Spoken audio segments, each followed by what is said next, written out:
धाकड़ खबर, बेखौफ सुबह, बेबाक अंदाज। धाकड़ खबर में आपका स्वागत है। मैं आपके साथ हूं अकरम रईस खान। एक नाम है औरंगजेब। मुगल साम्राज्य से जुड़ा हुआ यह नाम 1526 में मुगल साम्राज्य भारत में शुरू होता है और 1857 तक चलता रहता है। करीब 331 साल चले इस शासन काल के दौरान या इस साम्राज्य के दौरान सबसे लंबा अगर शासन किसी ने किया तो वो औरंगजेब ने किया। 1658 से 1707 तक वो गद्दी पे रहे, लेकिन आज उनका नाम आते ही भूचाल मच जाता है। उन पर सवाल लगातार एक के बाद एक खड़े किए जाने लगते हैं और उनको लेकर बातचीत करना तो और भी मुसीबत है। लेकिन क्योंकि आज 3 नवंबर है, उनका जन्मदिन है, इस मौके पर हम बातचीत करना चाह रहे हैं और उनके जीवन से जुड़े हुए कुछ पहलुओं को छूने की कोशिश कर रहे हैं। कोशिश हमारी ये है कि वाकई में वो विलेन है या उनको विलेन बनाया गया है, और अगर उनको विलेन बनाया गया है तो कब से वो शुरुआत हुई है, इसी सब के आसपास अपनी बातचीत को रखने की कोशिश करेंगे। हमारे साथ जुड़ रहे हैं देश ही नहीं दुनिया के जाने माने प्रोफेसर, लोग उनको सुनते हैं, लेखक हैं, बड़े बड़े अखबारात में उनके आर्टिकल छपते रहते हैं, राम पुनियानी जी। बहुत शुक्रिया सर हमें वक्त देने के लिए। बहुत धन्यवाद आपका मुझे बुलाने के लिए। मेरा पहला सवाल आपसे ये है कि औरंगजेब को जो विलेन बनाने की शुरुआत हुई वो कब से हुई या वो विलेन है ही? जी, उसके पहले मैं थोड़ा सा आपको इसकी पृष्ठभूमि दे दूं सर कि तो मोटे तौर पे ये जो मुसलमान राजाओं का शासन है जी उसको पूरे शासन को ही बदनाम करने की कोशिश की गई है। जी उसके पहले ये भी बता दूं कि मुगल शासन के पहले यहाँ गुलाम, खलजी और दूसरे मुस्लिम राजाओं का भी शासन रहा है। अब पहली बात ये समझना जरूरी है कि राजा लोग शासन क्यों करते थे।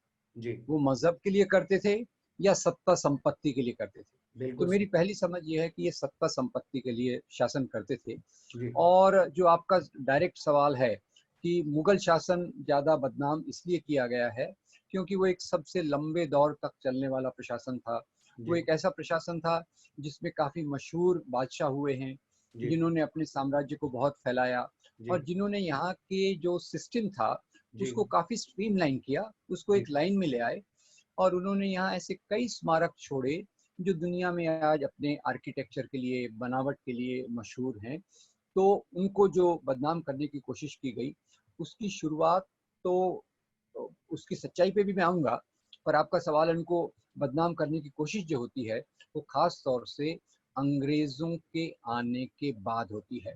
मैं यहीं आपको रोकना चाहता हूं और समझना चाहूंगा आगे कि अंग्रेजों के आने के बाद कैसे वो शुरुआत हुई। लेकिन क्योंकि आपने कहा पूरे मुगल एम्पायर को बदनाम करने की कोशिश की जाती है, मुझे तो जी, लगता है जी, सम्राट अकबर का नाम बड़ी इज्जत से लिया जाता है, शाहजहां का नाम जी, भी इज्जत जी, से ही लिया जाता जी, है, जी, लेकिन जी, औरंगजेब का जी। नाम आते ही बवाल शुरू हो जाता है सर। सही बात है आपकी। देखिए उसमें सभी राजा कोई एक सरी के होते नहीं हैं, सभी व्यक्ति भी कोई एक सरी के होते नहीं हैं, पर औरंगज़ेब के नाम पे जो बवाल खड़ा किया जाता है, वो मुख्य तौर से भई वो एक कट्टर मुसलमान था, वो सुन्नी था, वो हिंदुओं का दुश्मन था, उसने यहाँ के मंदिर तोड़े और उसने ज़बरदस्ती धर्मांतरण किया। जी और ये जो उसके पीछे चित्र लगाया जाता है, उसको पूरे आज के मुसलमानों से जोड़ दिया जाता है, क्योंकि इनमें किसी में भी कोई सच्चाई नहीं है। एक आंशिक एक बात है जिसको अंग्रेजी में कहते हैं सेलेक्टिव हिस्टोरियोग्राफी। जी अब उसने जैसे 4-5 मंदिरों को तोड़ा, 100 मंदिरों को दान दिया, जी तो आपने 100 मंदिरों को जो दान दिया उसको अलग रख दिया और जी 4 मंदिर को आप पकड़ के बैठ गए। अब जी उसने जो राजाओं की लड़ाई होती थी तो जीतने वाला राजा हारने वाले राजा के अपमान के लिए, उससे बदला लेने के लिए कई बार उस पर शर्त रखता था कि जी तुम अगर मुसलमान बन जाओगे तो हम हम्म तुमको माफ कर देंगे। हम्म अगर औरंगजेब को यहाँ इस्लाम फैलाना होता तो जैसे जी आपने कहा 49 ईयर्स तक उसने राज किया, जी जबरदस्ती करता तो यहाँ कोई हिंदू बचता ही नहीं। जी पर सवाल तो है कि मुसलमानों का परसेंटेज वो 12.5 तक का बना रहा। जी और वो जो पाकिस्तान बना उस समय भारत में मुसलमान, टोटल मुसलमान अनडिवाइडेड भारत में 25% थे, तो जी ये बात भी बिल्कुल गलत है। जी और वो एक प्रकार से मुसलमान का जो वर्जन था तो थोड़ा सा अपने दीन को के नाम पर ज़्यादा करता था, मौलवियों का भी उस पर बहुत प्रभाव था। पर ये बात तो सही है कि अगर वो इस्लाम को थोड़ा भी जानता तो इस्लाम में तो दीन में तो कोई ज़बरदस्ती हो नहीं सकती। जी पर राजा के अपमान के लिए आप इस प्रकार की शर्तों को रख सकते हैं। फिर जैसे अभी काशी मथुरा का सवाल है, हम्म उसने कुछ मंदिरों को तोड़वाया, जी उसके भी बहुत अलग अलग इंटरप्रिटेशन है। मंदिर तोड़ने वाले इशू पे बात करें उससे पहले एक तस्वीर मैं थोड़ी सी आपके सामने खींचना चाहता हूं और मेरे सवाल जी को शायद आप समझने की कोशिश करेंगे और उसी पे आप बताएंगे तो लोगों को और क्लियर होगा। मैंने जो एक रिपोर्ट जी पढ़ी है कि सबसे ज्यादा मनसबदार जो हिंदू थे वो औरंगजेब के टाइम में थे, मराठा मनसबदार औरंगजेब के टाइम में थे। औरंगजेब ने अपने बच्चों तक की शादी हिंदू महिलाओं से की है, तो फिर कैसे, जी मैं वो कह रहा हूं कि उनको विलेन जो बनाया गया वो कहां से शुरुआत हुई? क्या 1857 के स्वतंत्रता संग्राम से उसकी शुरुआत की अंग्रेजों ने या पहले से ही कर दी थी? देखिए, आपके सवाल के 2 भाग हैं। पहला भाग तो आपने कहा कि उसके जो मनसबदारों में हिंदुओं की संख्या सबसे ज़्यादा थी। तो मैं थोड़ा उसमें ऐड करना चाहता हूँ कि प्रोफ़ेसर अतहर अली की एक किताब है, जी उसका शीर्षक है मुगल नोबिलिटी अंडर औरंगज़ेब। जी तो उसमें बताते हैं कि जो शाहजहाँ के समय हिंदू अधिकारी 14 या 15% थे, औरंगज़ेब के समय वो 33% हो गए। जी राजा जय सिंह, राजा जसवंत सिंह बहुत रुतबेदार उनके ये थे। तो औरंगजेब को जो बदनाम करने की कोशिश की गई, वो वैसे तो अंग्रेजों के आने के बाद से ही जो भी ये शासक होते हैं, कॉलोनियल शासक। अब यहाँ जी एक फर्क करना बहुत जरूरी है। कॉलोनियल शासक क्या करते हैं, वो एक जगह रहते हैं, दूसरी जगह राज करते हैं और जी वहां से संपत्ति लूट कर ले आते हैं। जी राजा बादशाह जहाँ रहते हैं वहीं उनका काम चलता रहता है। तो पहले बादशाहत थी। अब कॉलोनियल पीरियड में जब अंग्रेज आए तो उनको 2 काम करने थे। पहला काम था लोगों की जो वफादारी उनके राजाओं के प्रति थी, उसको जीतना था। जी तो कैसे जीतेंगे? तो अंग्रेजों ने एक बात पॉपुलर कराई जो बहुत कम लोग जानते हैं। उन्होंने ये नहीं कहा कि हम यहाँ लूटने आए, हम जी यहाँ शासन करने आए। उन्होंने कहा हम यहाँ के हिंदुओं को मुसलमान राजाओं के अत्याचार से बचाने के लिए आए। जी कमाल की बात देखिए, ये हम्म, बहुत कम लोग जानते होंगे कि उन्होंने इस बात का प्रोपेगेंडा किया। फिर जी ये प्रोपेगेंडा किया कि हम तो यहाँ के जो बर्बर लोग हैं उनको सभ्यता सिखाने से आए हैं। जी तो मोटे तौर पे अंग्रेजों के शासन के साथ औरंगजेब को बदनाम करने की कोशिश चालू हो गई और 1857 के बाद ये और ज्यादा हुई, क्योंकि 1857 में जो लीडरशिप थी वो बहादुर मुगल वंश के ही बहादुर शाह जफर की थी। हम्म, उसके बाद ब्रिटिश बहुत क्लियर हो गए कि अगर भारत में राज्य करना है तो यहाँ जो हिंदू मुसलमान की एकता है उसको तोड़ना जरूरी है। और वहां से उन्होंने राजाओं के राज्य को उनके धर्म से जोड़ दिया। और एक तो ये हो गया, इसको कहते हैं कम्युनल हिस्टोरियोग्राफी, जी। यानी धर्म को देखने का एक तरीका। और दूसरा हो गया सेलेक्टिव हिस्टोरियोग्राफी। यहीं पे एक सवाल ना पैदा होगा कि औरंगजेब को ही निशाना क्यों बनाया? बहादुर शाह जफर को नहीं बनाया, शाहजहां को नहीं बनाया, सम्राट जी अकबर को जी अंग्रेजों ने नहीं चुना, औरंगजेब को ही जी क्यों चुना? क्या खास बात थी अंग्रेज औरंगजेब में? हाँ देखिए, वैसे मैं आपसे बात से थोड़ा इत्तेफाक रखता हूँ, थोड़ा आपको ब्रॉडन भी करना चाहता हूँ कि औरंगजेब को तो खास तौर से निशाना बनाया गया, जी पर पूरे मुस्लिम रूल को भी बदनाम किया गया। जी अभी आप देखिए, अलाउद्दीन खिलजी का मामला आया था जी तो जी उसको भी वैसा किया गया। हम्म, और अभी आप देखेंगे सुगबुगाहट चालू हो रही अकबर जी को बदनाम करने की, जी बाबर को बदनाम करने की। अब जी देखिए पूरा राम मंदिर का वो जो मुद्दा चला, जी उसमें कौन से राजा पे ज्यादा निशाना था? बाबर पे था। जी तो आपकी बात सही है कि औरंगजेब को जैसे बाकी राजाओं को 50% किया गया, औरंगजेब को 100% किया गया। जी और उसका कारण ये था कि औरंगजेब एक थोड़ा सा अपने ईमान के बारे में, दीन के बारे में ज्यादा बात करता था। वो जैसे राजा होते हैं अय्याशी कुछ करते हैं, उसमें ऐसा कुछ नहीं था। एक सादगी का जीवन था। अपने इस्लाम के नाम पे वो जैसे मशहूर है कि वो कुरान की कॉपीज बना के उससे जो कमाई होती थी उससे जीता था, टोपियां सी के जीता था। तो जी एक थोड़ा सा एक कट्टर मुसलमान की छवि उसकी थी, और वो था भी सही ऐसा, क्योंकि उसको हम्म, बाकी कोई शौक नहीं थे। उसका एक ही शौक था, अपने राज्य का विस्तार करना। जी और वो क्योंकि उसने 49 ईयर्स तक राज्य किया, हम्म। सबसे ज्यादा उसने राज्य किया, इसलिए उसको अंग्रेजों ने भी चुना और बाद में जाके सांप्रदायिक ताकतों ने भी उसी पे ज्यादा निशाना बनाया। कुछ चीजों का अगर सवाल के जरिए उठाएं तो मैं एक सवाल उठाना हाँ चाहता हूँ, कितने मंदिर जो औरंगजेब ने तोड़े हैं और कहाँ कहाँ पे तोड़े सर? हाँ देखिए, उसमें जो है मेरे ख्याल से करीब 7 मंदिरों का उल्लेख आता है। और जो जो फेमस मंदिर हैं वो काशी और मथुरा के हैं। उसके अलावा और भी 4-5 मंदिरों की लिस्ट है। पर ये जो लिस्ट है 4-5 मंदिरों की, उसने दक्कन पे भी आक्रमण किया, दक्षिण में एक भी मंदिर को नहीं तोड़ा। अब उत्तर भारत में जो मंदिरों के तोड़ने के कारण कुछ और रहे हैं। जी ये हिंदुओं से बदला लेना, हिंदू धर्म का अपमान करना उसके पीछे कारण नहीं था। जी कारण क्या था कि जैसे काशी के मंदिर के बारे में डॉक्टर पट्टाभी सीता रमैया लिखते हैं कि एक बार एक रानी पे वहाँ कुकर्म हुआ था, इसलिए उस मंदिर को तोड़ा गया।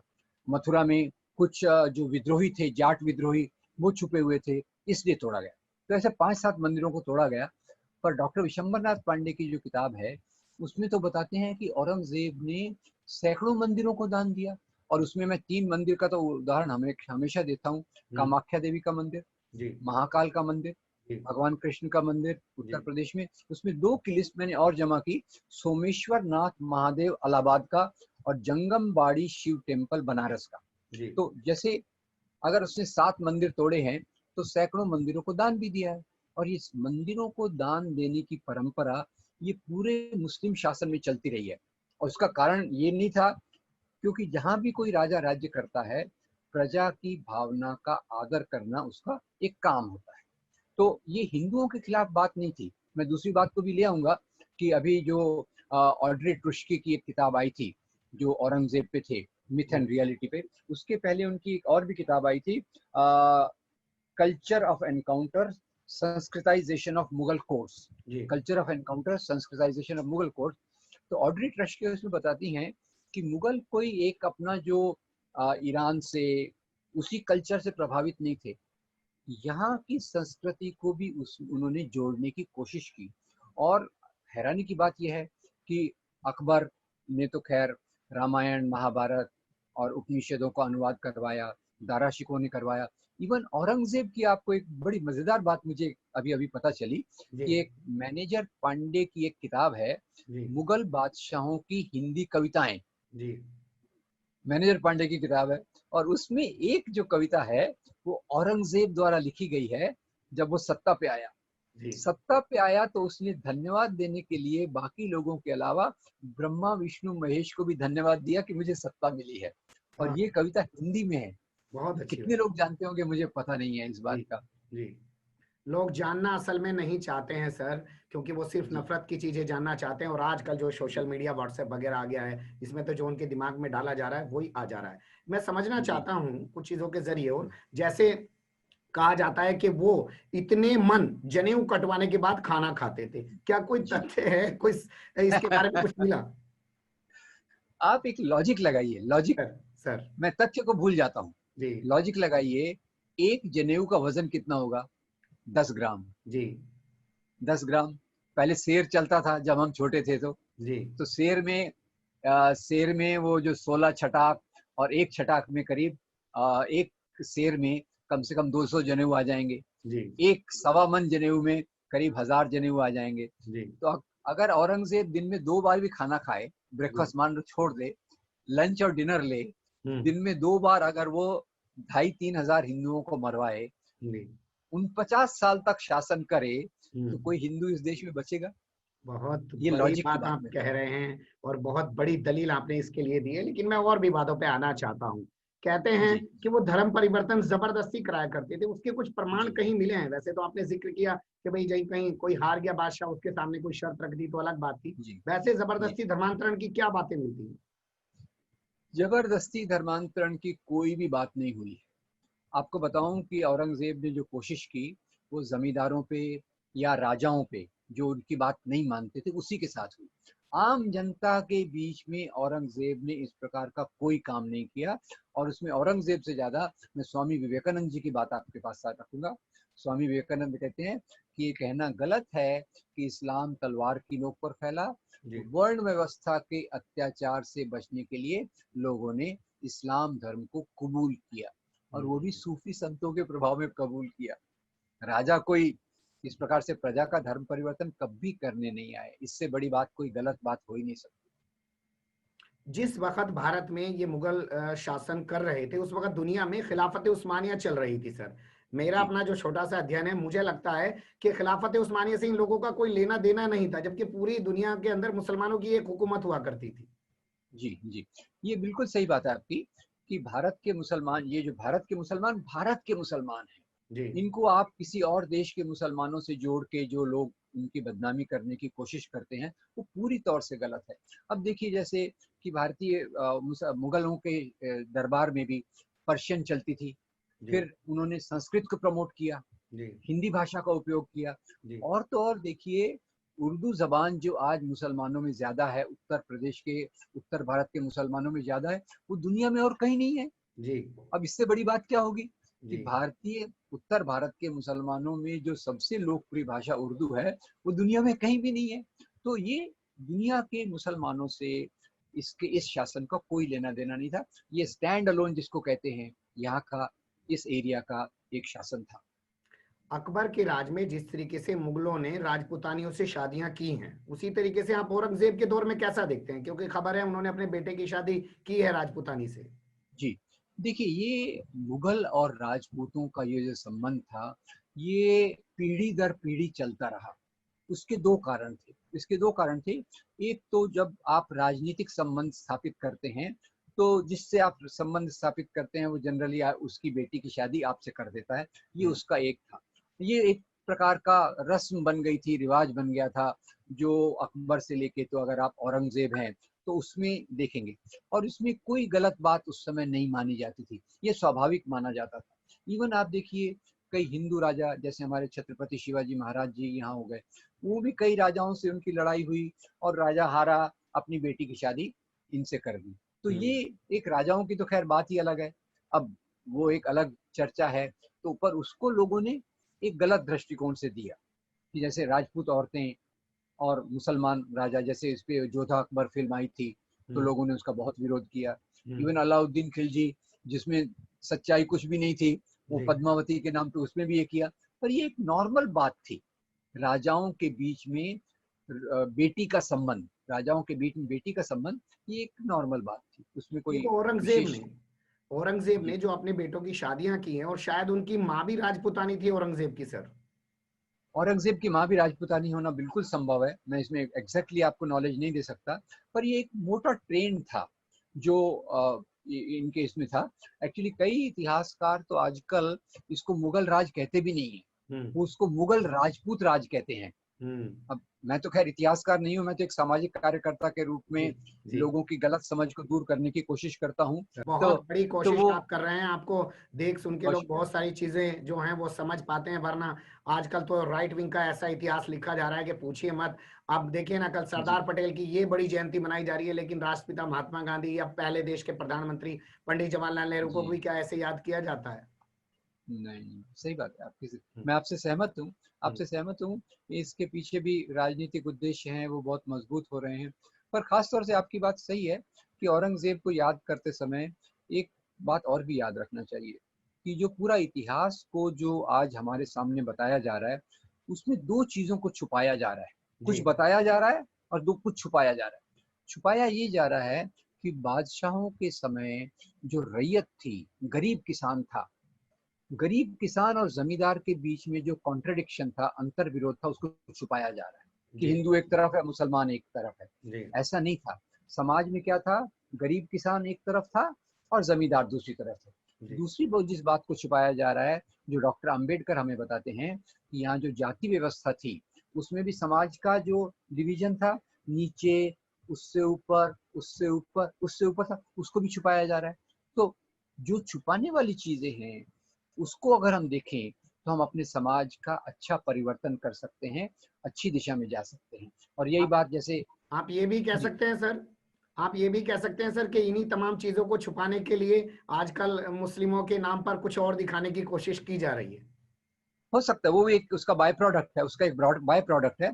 कुछ भी आपको समाज की गरीबी छुपाना है, अशिक्षा हम्म, छुपाना है, हम्म, स्वास्थ्य की सुविधाओं को छुपाना है, तो आप पाकिस्तान का नाम ले लीजिए, कोई एक मुसलमान को पकड़ के खड़ा कर दीजिए, जी तो आपका काम हो जाता है। असली मुद्दा जो समाज का है, तो ये दो प्रकार के ही समाज में मुद्दे रहते हैं। एक प्रकार के मुद्दे वो जी जिसको अंबेडकर और भगत सिंह बोलते हैं, हम्म और दूसरे प्रकार के मुद्दे वो जिसको मुस्लिम लीग ने सामने रखा, हिंदू महासभा आरएसएस सामने रख रही है। ये जी दो प्रकार के मुद्दे हैं। आपकी सहानुभूति किस तरफ है, वो आपके ऊपर डिपेंड करता है। अच्छा, अगर बात करें कि औरंगजेब का जो शिवाजी से झगड़ा था और जिसको जी, लेके हिंदू मुस्लिम का पूरा रंग दिया जाता है, वो क्या जी, है सर? कुछ उसके बारे में बताइए। ये देखिए, उसमें ऐसा है कि औरंगजेब अपनी सत्ता का विस्तार करना चाह रहे थे और शिवाजी अपना एक राज्य स्थापित करने की कोशिश कर रहे थे। जी तो शिवाजी के विद्रोह को दबाने के लिए औरंगजेब ने मिर्जा राजा जयसिंह को भेजा। ठीक है। अब जयसिंह शिवाजी को औरंगजेब के दरबार में लाए और शिवाजी ने वहां जो किया उसके कारण औरंगजेब नाराज हो गया, क्योंकि औरंगजेब ने क्या किया, उनको 5,000 के मनसब के साथ खड़ा किया। शिवाजी को लगा ये 5,000 का मनसब तो मेरे लिए बहुत छोटा है, जी। तो उन्होंने कुछ बात कही जिसके कारण उनको आगरा में कैद किया गया। अब आगे की बात सुनिए, आगे की बात बड़ी मजेदार है। वो जी। कैद किया गया एक राजपूत के महल में। जी। वहां से शिवाजी जो भागे, तो शिवाजी को भागने में जिसने मदद की उसमें एक था मदारी मेहतर, जो एक जी। मुसलमान था। जी। तो औरंगजेब का जो ये उससे शिवाजी महाराज से मुठभेड़ हुई थी, वो सत्ता के लिए हुई थी, उसमें धर्म का कुछ भी नहीं है। और शिवाजी महाराज उसमें औरंगजेब को एक लेटर भी लिखते हैं कि आपके और मेरे बीच में है, उसको आप पावर का खेल समझिए, हिंदू मुसलमान का खेल मत समझिए। मैं आपको ये बात बताना चाहता हूँ कि जी। शिवाजी महाराज का वो पत्र बहुत महत्वपूर्ण है। जी। अब शिवाजी महाराज की बाकी बातें लोग करेंगे, पर उस पत्र के बारे में उल्लेख नहीं करेंगे जिसमें शिवाजी महाराज कहते हैं कि सत्ता को धर्म से मत जोड़ो। और ये भी सत्ता का मामला था। तो सत्ता का मामला अलग था, धर्म का मामला अलग था, लेकिन इन दोनों को आपस में एक दूसरे का दुश्मन और विलेन बना के जो पेश करने का सिलसिला हुआ, मैं फिर एक बार समझना चाहता हूं कि अंग्रेजों को जब लगा 1857 में उनकी जमीन हिल गई है, तब उसके बाद ज्यादा शुरू हुआ ये सब चीजें। जी जी, आप बिल्कुल सही कह रहे हैं। 1857 के बाद फिर अंग्रेज लोगों ने क्या किया, एक तरफ तो कुछ किताबें पहले आई थी। 1818 में जेम्स मिल की किताब आई थी, हिस्ट्री ऑफ इंडिया। उसमें इसके बीज डाल दिए गए थे, Hindu period, Muslim period and British period, ऐसा उन्होंने इतिहास को डाल दिया। इसमें भी चालाकी देखिए, हिंदुओं को हिंदू के नाम से कहते हैं, मुसलमानों को मुसलमान के नाम से कहते हैं, और ब्रिटिश खुद को क्रिश्चियन नहीं कहते। हम तो मॉडर्न है, हम तो मॉडर्न है, जी। हम जी। तो बहुत ब्रिटिश है। बड़ी बात आपने कही। जी। ये एक उन्होंने बीज डाल दिए। और 1857 के बाद सब कलेक्टर्स को और जो ऑफिसर्स थे ब्रिटिश के, उनको एक निर्देश दिया गया कि जहां भी मौका पड़े आप हिंदू मुसलमानों के बीच में दरार डालने की कोशिश कीजिए। और इसी की एक कोशिश का नतीजा था जो बाबरी मस्जिद का वर्णन मिसेस A.F. बेवरिज ने लिखा। उसमें शरारतपूर्ण तरीके से उन्होंने फुटनोट डाल दिया कि शायद पहले यहाँ मंदिर रहा होगा। जी, शायद। और वहां से कितनी बड़ी बात आगे निकल आई, आप इतिहास में देख रहे हैं। तो ये अंग्रेजों ने जानबूझ के किया। अब जब अंग्रेजों ने जानबूझ के किया, तो यहाँ के भारतीय राष्ट्रीय आंदोलन ने इसको स्वीकार नहीं किया। इस बात को भी आप याद रखिए, अच्छी बात को भी याद रखिए। गांधी ने इसका विरोध किया, नेहरू ने इसका विरोध किया। गांधी हिंद स्वराज में कहते हैं कि हिंदू राजा के अंडर में मुसलमान रहते थे, मुसलमान राजा के अंडर में हिंदू रहते थे और राज चलता था। नेहरू इसके आगे जाके लिखते हैं कि हिंदू मुसलमानों के मेल जोल से ही यहाँ की तहजीब, संस्कृति, सभ्यता, साहित्य, कला, जो मुस्लिम लीग वाले थे उन्होंने इसको दूसरे तरीके से पकड़ा। उन्होंने कहा अरे यहाँ तो हमारा शासन था, तो अंग्रेज अगर जाएंगे तो सत्ता हमको देके जाना चाहिए। अब ये भी बात गलत थी। और हिंदू महासभा RSS वालों ने बोला अरे ये मुसलमान तो विदेशी हैं, ये विदेशी हैं, भले ही वो 7वीं शताब्दी से यहाँ रह रहे हैं, ये विदेशी हैं, तो ये तो राज तो हिंदुओं का होना चाहिए और यहाँ हिंदू राष्ट्र होना चाहिए। तो आप देखिए 3 प्रकार का राष्ट्रवाद और 3 प्रकार से इतिहास को समझने का तरीका। इसलिए एक एरिक फ्रॉम नाम के बड़े इतिहासकार हैं, वो कहते हैं राष्ट्रवाद के लिए इतिहास वैसा ही है जैसे अफीमची के लिए अफीम। अफीमची अफीम के बगैर नहीं रह सकता। हाँ जी जी जी। जैसे अफीमची के लिए अफीम, ऐसे ही राष्ट्रवाद के लिए इतिहास है। पर क्या कभी हम ये हमेशा इतिहास के जो है पीछे देखते हुए और अपने आज के भविष्य को बर्बाद करने की कोशिशों में लगे रहेंगे, इन सब से कभी उभर पाएंगे या सही तरीके से इतिहास को समझ पाएंगे? आपको लगता है कोई ऐसी कोशिश समाज में, देश में, दुनिया में किसी स्तर पर हो रही है?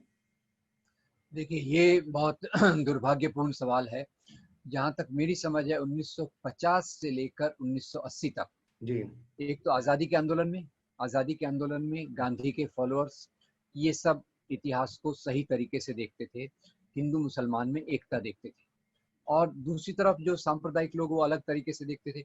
आजकल आप सही फरमा रहे हैं कि अभी पिछले 30 सालों से इतिहास को धर्म के से जोड़कर देखना और बहुत खतरनाक रूप अख्तियार कर रहा है। तो मैं इसमें मानता हूं कि हम जैसे लोगों ने अपना काम और अच्छे से करना था, ताकि इतिहास की सही समझ और राष्ट्रवाद की सही समझ लोगों तक जाना चाहिए।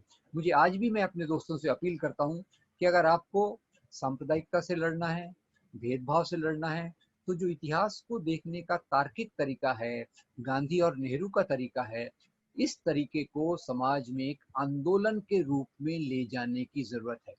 क्योंकि आज जो मुसलमानों के खिलाफ नफरत पैदा की जा रही है, उसमें तो पूरा इतिहास का ही उपयोग हो रहा है, जी इतिहास को एक हथियार के रूप में इस्तेमाल किया जा रहा है। जी तो अब कौन करेगा ये मुझे पता नहीं, पर एक आंदोलन की जरूरत है जो गांधी और नेहरू के इतिहास को जनमानस तक ले जाकर समाज में एकता की जड़ों को मजबूत करे। बहुत शुक्रिया सर, आपने वक्त दिया, लेकिन आपने आखिर में जो लाइन कही कि गांधी और नेहरू के विचारों की तरह इतिहास को देखने की जरूरत है, लगता नहीं है जिस दौर की सत्ता उनका नाम हर चीज में सिर्फ बुराई के लिए घसीटती है और राष्ट्रपिता महात्मा गांधी को एक चतुर बनिया तक बताया जाता हो, तो उनके विचारों पे जी चलने की बात कहाँ कही जाएगी। दूसरे सवाल कांग्रेस पर भी है कि उसने कहा तो जरूर कि वो राष्ट्रपिता महात्मा गांधी के विचारों पर चलती है, लेकिन उसने कभी नाथूराम गोडसे के विचारों को बढ़ने से रोका भी नहीं है। बहुत अच्छे से आपने बहुत सारी चीजों पर रोशनी डालने की कोशिश की। फिर आपसे जुड़ने की कोशिश करेंगे किसी और शख्सियत के जन्मदिन पर या कोई पुण्यतिथि का मौका होगा उस पर, और उनसे जुड़े हुए विवादित मुद्दों को समाज के सामने रखने की कोशिश करेंगे ताकि कुछ हद तक तो चीजें साफ हो पाए। बहुत शुक्रिया जी हमें वक्त देने के लिए, धन्यवाद। धन्यवाद, आपका धन्यवाद।